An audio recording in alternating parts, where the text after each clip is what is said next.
Right now, a Chicago homeowner is in custody after shooting an intruder in his backyard in East Garfield Park. After a string of recent shootings involving homeowners here, we wanted to know, when is pulling the trigger justified? CBS 2's Megan Hickey is always investigating, joins us live with what she's learned. Megan.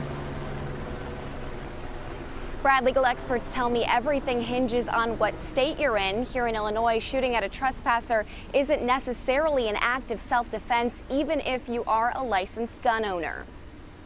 Back in April, a 78-year-old homeowner shot a would-be robber when he tried to break into his home on the city's northwest side. It was a tough decision. It's not like going hunting. It's hard to shoot a human and not think about it. In May, a homeowner in Uptown pulled the trigger on a robber at his home, too.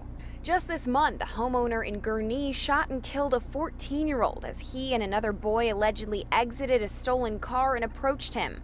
What the three have in common, they were all licensed to carry guns and considered in the right.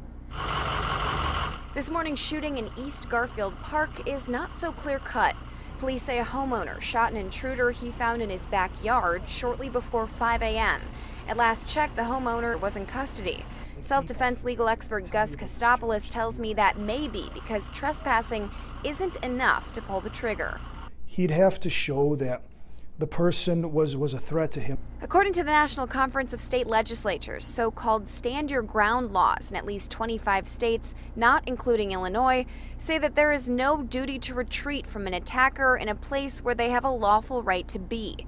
But Illinois is one of 7 states that have adopted stand your ground guidelines in practice. So if it's reasonable to believe that a trespasser is threatening you, a homeowner could be cleared to fire shots. Well, as a practical matter, if somebody's breaking into your house in the middle of the night, the fact that there's not a formal stand your ground law, you could still assert a very strong self-defense claim in that circumstance.